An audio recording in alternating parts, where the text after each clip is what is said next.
السلام علیکم ورحمۃ اللہ وبرکاتہ۔ میں فضیلت الشیخ شیخنا و اخونا شیخ الحدیث مولانا محمد حفظ اللہ کی خدمت میں عرض کرتا ہوں کہ اہل علم جو ہیں وہ دین کے وارث ہیں اور سنت کے احیاء اور سنت کی اقامت کی ذمہ داری بھی ان کے اوپر عائد ہوتی ہے۔ اس لیے وہ جو حضرت عبداللہ ابن عباس رضی اللہ تعالیٰ عنہ کا عمل ہے کہ الصلاۃ امامہ کا، ابھی کام جو ہے نا وہ باقی ہے، اور خاص طور پر کچھ یونیورسٹیوں سے تعلق رکھنے والے، کچھ مدارس سے تعلق رکھنے والے ہمارے عزیز فضلاء جو اس وقت یہاں موجود ہیں، شاید اس طرح ہمیں کبھی نہیں ملیں گے۔ اتنا منتخب اجتماع اور اس طرح کی کریم جو یہاں اکٹھی ہے، تو جو چند ایک سوالات اٹھائے گئے ہیں میں چاہتا ہوں کہ ان کے سامنے وہ واضح کر دینے چاہیے، ان کا ذہن صاف ہونا چاہیے۔ تو کیا خیال ہے تھوڑا سا ہم اس پہ عمل نہ کر لیں کہ الصلاۃ امامہ کا؟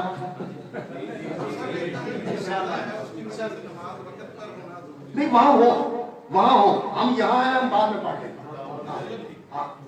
حضرت جو باتیں اٹھائی گئی ہیں ان کا جواب بھی تو ان کو دینا، وہ باتیں ہوا پہ کرتے ہیں۔ بات یہ ہے کہ یہ جو ہمارے تعریفی کلمات ہیں اور تحصیلی کلمات ہیں، ان کے اندر ہم اتنا وقت ضائع کرتے ہیں اور جو کام کی بات ہے وہ ہوتی نہیں۔ اس مجلس کے لیے اتنا اہتمام کیا گیا ہے اور سارے جو ہے وہ ایک دوسرے کو من ترا عجیب کو تم مرا عجیب کو، یہ کیا بات ہے؟ تحصیل کا کلمہ ہے۔ اللہ تعالیٰ جزائے خیر دے اور اللہ تعالیٰ یہ کوشش قبول فرمائے۔ جو سوالات ہیں، جو الجھے ہوئے سوالات ہیں، ان سوالوں کا جواب ہونا چاہیے۔ الحمدللہ رب العالمین والصلاۃ والسلام علی اشرف الانبیاء والمرسلین محمد وعلی آلہ وصحبہ اجمعین۔ ہم انشاءاللہ باجماعت نماز ادا کریں گے، مسجد میں نماز ہو جائے گی، اور یہاں ہمارے ساتھ امام بھی اور خطیب بھی موجود ہے مولانا یونس صاحب، انشاءاللہ ان کی خدمت میں نماز بھی ادا کریں گے، اور آپ کا جو پروگرام ہے وہ سارا مکمل ہوگا انشاءاللہ۔ میں زیادہ وقت نہیں لوں گا، میں آپ کی جلدی جان چھوڑ دوں گا، ہاں یہ نہ گھبرائیں، لیکن دو تین باتیں جو کہی گئی ہیں ان کے حوالے سے میں وضاحت کرنا ضروری سمجھتا ہوں۔ یہ علمی چیز ہے، اس کا اگر یہاں وضاحت نہ کی جائے تو بہت باتش نہ رہ جاتی۔ گزارش یہ ہے، ایک تو میں یہ عرض کروں گا کہ ہمیں تحریک ختم نبوت کی بجائے جو لفظ استعمال کرنا چاہیے وہ تحریک تحفظ ختم نبوت ہے۔ یہ تعبیر کی ایک تھوڑی سی غلطی ہے جس کی ہمیں اصلاح کرنی چاہیے کہ ختم نبوت تو اللہ رب العزت کا کام ہے، ہم اس کی تحریک کرنے والے کون ہیں؟ ہم کون ہیں اس ختم نبوت کی تحریک کرنے والے جو اللہ رب العزت نے فرمائی؟ رسول اکرم صلی اللہ علیہ وسلم کی نبوت کا جب فیصلہ فرمایا تو سب سے پہلے نبی صلی اللہ علیہ وسلم کی نبوت کا فیصلہ فرمایا کنت نبیا وآدم بین الماء والطین۔ رسول اکرم صلی اللہ علیہ وسلم کی نبوت کا فیصلہ سب سے پہلے فرمایا گیا، اور اسی وقت یہ فیصلہ فرمایا گیا کہ آپ کی بعثت سب سے آخر میں ہوگی، انا خاتم النبیین، اور جو نبوت کا قصر ہے اس کے آخری کونے کی آخری اینٹ میں ہوں۔ تو رسول اکرم صلی اللہ علیہ وسلم کی ختم نبوت کا فیصلہ تو اللہ نے فرمایا، ہم اس کی تحریک کرنے والے کون ہیں؟ اس لیے یہ تعبیر جو ہے یہ قابل اصلاح ہے، اہل علم کو ان چیزوں کا لحاظ کرنا چاہیے۔ ہاں، ہم تحفظ ختم نبوت کے پروانے ہیں، ختم نبوت کے تحفظ کے لیے ہماری قربانیاں ہیں، اور اس ختم نبوت کا اعلان تو رسول اکرم صلی اللہ علیہ وسلم نے فرمایا، رسول اکرم صلی اللہ علیہ وسلم نے فرمایا، اور اللہ رب العزت نے اس کے بارے میں قرآن مجید نازل کی، اور نبی صلی اللہ علیہ وسلم سے تواتر کے ساتھ کی احادیث ثابت ہیں جس میں نبی صلی اللہ علیہ وسلم نے اپنی ختم نبوت کا اعلان کیا۔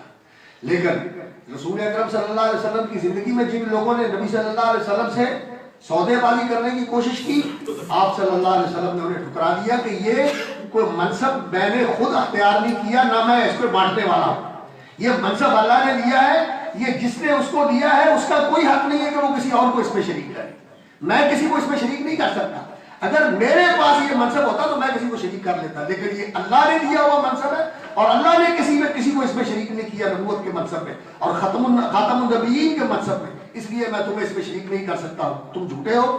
اور ان لوگوں کا مقصد یہی تھا کہ وہ رسول اکرم صلی اللہ علیہ وسلم کو دیکھ رہے تھے کہ آپ کو جو قبولیت ملی، جو پذیرائی ملی، جو عظمت ملی، جو محبت ملی، جو مودت ملی، جو سیادت ملی، جو قیادت ملی، شاید یہ نبوت کا لبادہ اوڑھ کر یہ سارا کچھ حاصل کیا جا سکتا ہے۔ انہوں نے یہ سمجھا کہ یہ قیادت کے لیے نبوت کا ڈھونگ رچا لیا جائے۔ نعوذ باللہ نعوذ باللہ، وہ رسول اکرم صلی اللہ علیہ وسلم کے بارے میں بھی اسی بدگمانی کا شکار تھے، لیکن وہ حقیقت کو پہچان نہیں سکے تھے، ان کی آنکھوں پہ پردہ تھا۔ اللہ اکبر۔ لیکن رسول اکرم صلی اللہ علیہ وسلم نے تو اس نبوت کے لیے سب کچھ قربان کر دیا تھا، اپنی شخصیت کو بھی قربان کر دیا تھا۔ اللہ اکبر۔ جہاں کہیں رسول اکرم صلی اللہ علیہ وسلم کی عظمت کے بات آئی اور لوگوں نے یہ کہا کہ آج اللہ کے رسول کے گھر میں ماتم ہے، اللہ کے رسول صلی اللہ علیہ وسلم کے گھر میں سوگ ہے، آپ کا بیٹا آج جو ہے وہ فوت ہو گیا ہے دودھ کی عمر میں، اس لیے سورج کو گرہن لگ گیا ہے، آج آسمان کو بھی سوگ منایا جا رہا ہے۔ جب لوگوں نے یہ باتیں کی تو اللہ کے رسول صلی اللہ علیہ وسلم نے فرمایا، لوگوں سن لو، ان الشمس والقمر آیتان من آیات اللہ، یہ اللہ کی نشانیوں میں سے نشانیاں ہیں سورج چاند، یہ کسی کے مرنے پر اور کسی کے جینے پر کبھی ان کو گہن نہیں لگتا۔ رسول اکرم صلی اللہ علیہ وسلم کی عظمت لوگ بیان کر رہے ہیں کہ آسمان میں بھی اس کا اعتراف کیا جا رہا ہے، لیکن رسول اکرم صلی اللہ علیہ وسلم نے اپنی شخصیت بھی قربان کر دی کہ لوگوں میں اللہ کا بندہ اور اللہ کا رسول ہوں، یہ جو کچھ ہے اللہ کا نظام، کسی کے مرنے اور کسی کے جینے کے ساتھ اس کا کوئی تعلق نہیں۔ یہ رسول اکرم صلی اللہ علیہ وسلم کی عظمت، آپ صلی اللہ علیہ وسلم نے اللہ کے لیے سب کچھ قربان کر دیا، دنیا بھی قربان کر دی لوگوں کی دنیا کے لیے، اور اپنی سیادت کو بھی پیچھے کر لیا۔ جب کسی نے کہا انت سیدنا و ابن سیدنا، تو رسول اکرم صلی اللہ علیہ وسلم نے فرمایا السید هو اللہ۔ تو ان لوگوں کو ان حقیقت کی سمجھ نہیں آئی، انہوں نے یہ کہا کہ نبی صلی اللہ علیہ وسلم کے ساتھ بات چیت کر کے ہم بھی اپنا حصہ لے سکتے ہیں، جس طرح آج کل کی سیاسی لیڈر جو ہیں اور سیاسی جماعتیں کچھ لوگ اور کچھ دو کی بنیاد پر معاملے کرتی ہیں، انہوں نے نبی صلی اللہ علیہ وسلم کے ساتھ بھی ایسا معاملہ کرنا چاہا تھا۔ مشرکین مکہ نے بھی چاہا تھا کہ آپ کو بادشاہ بنا لیتے ہیں، آپ کو خزانے دے دیتے ہیں، آپ کو یہ کر دیتے ہیں، وہ کر دیتے ہیں، کمپرومائز کر لیں عقیدے کے اوپر، اور ان لوگوں نے بھی یہی سوچا تھا کہ ہم نبی صلی اللہ علیہ وسلم کے ساتھ کمپرومائز کر لیتے ہیں۔ لیکن یہ بات دنیا کے مرافع کی نہیں ہے، یہ چیز اس طرح کی نہیں ہے کہ کچھ لو اور ہمارے ساتھ ٹھیک ہو جاؤ، بلکہ یہ تو سب کچھ قربان کرنے کی بات ہے۔ اللہ کے لیے سب کچھ قربان کر دیا رسول اکرم صلی اللہ علیہ وسلم سے، اور پھر آپ صلی اللہ علیہ وسلم کو اللہ رب العزت نے اعزاز بخشا کہ خاتم نبیین، سارے نبیوں کے خاتم بھی ہیں اور سارے نبیوں کے امام بھی ہیں اور سید ولد آدم بھی ہیں۔ تو یہ ختم نبوت کا تحفظ یہ الحمدللہ امت مسلمہ کا فرض ہے۔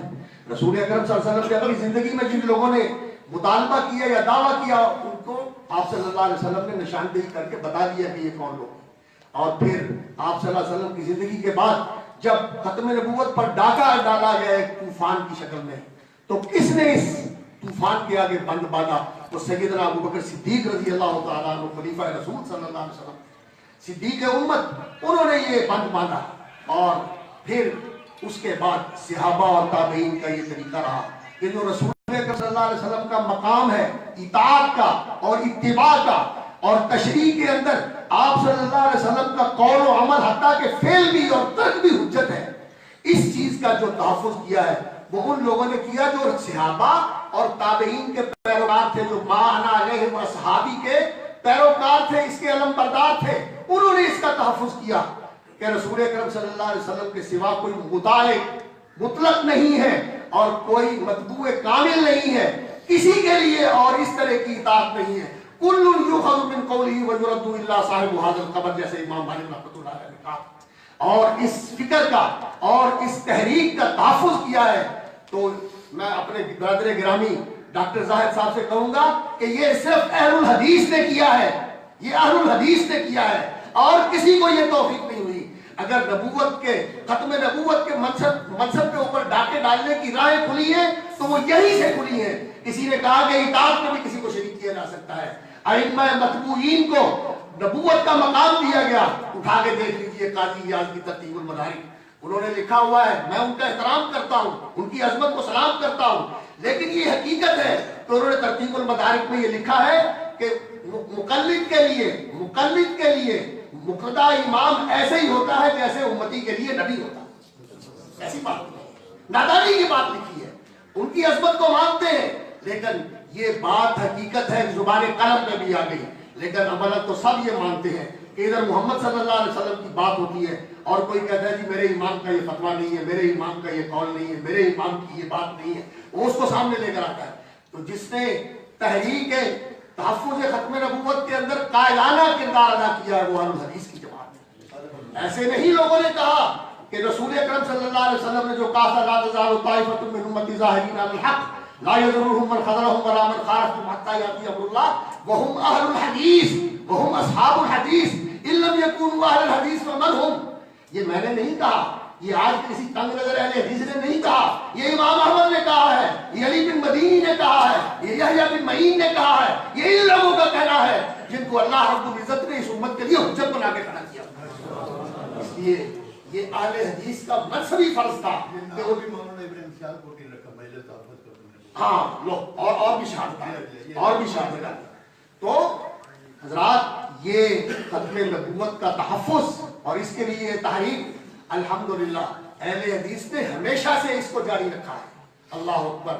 اور مجھے یاد آ رہی ہے اسی مجلس میں یہاں ڈاکٹر عبدالرشید اظہر میرے برادر گرامی رحمہ اللہ وعلی اللہ درجاتہ فی جنات الفردوس، جنہوں نے کہا تھا کہ اسامہ کے لشکر کو روانہ کیا حضرت ابوبکر صدیق رضی اللہ تعالیٰ عنہ نے. وہ پہلے اہل حدیث تھے جنہوں نے کہا کہ جھنڈا جو اللہ کے رسول نے باندھا ہے ابوبکر کیسے اس کو کھول دے.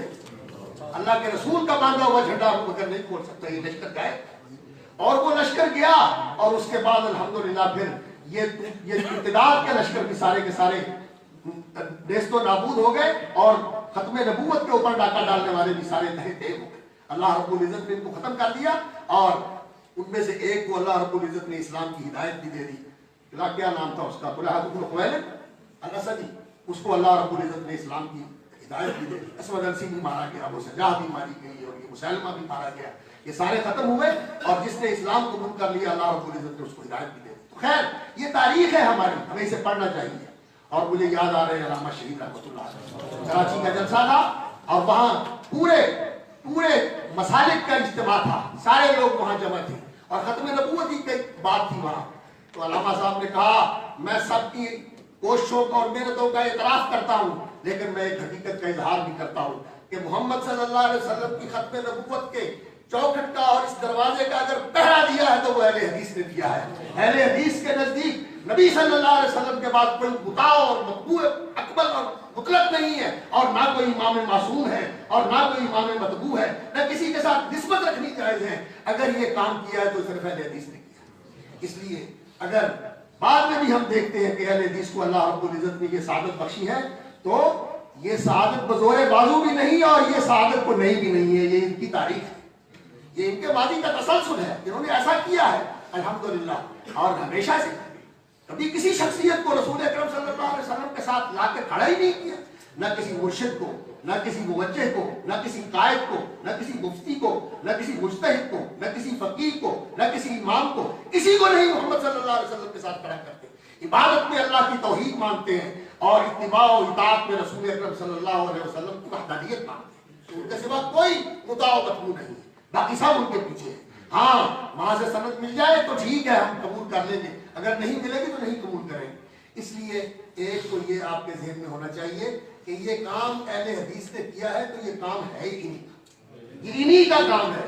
اور باقی جن لوگوں نے اس سلسلے میں کوششیں کی ہیں وہ سید پیر میر علی شاہ ہو، وہ دوسرے علماء ہو بدایون کے، اور وہ دیوبند کے علماء ہو، مولانا رشید احمد گنگوئی ہو، مولانا اشرف علی تھانوی ہو اور مولانا قاسم نانوتوی ہو، جو بھی ہو، جن لوگوں نے اس سلسلے میں کوششیں اور کاوشیں اور قربانیاں دی ہیں، کوششیں اور کاوشیں کی ہیں، وہ سب ہمارے محترم ہیں. اس لیے کہ وہ مسلمان کا ذکر کرتے ہیں.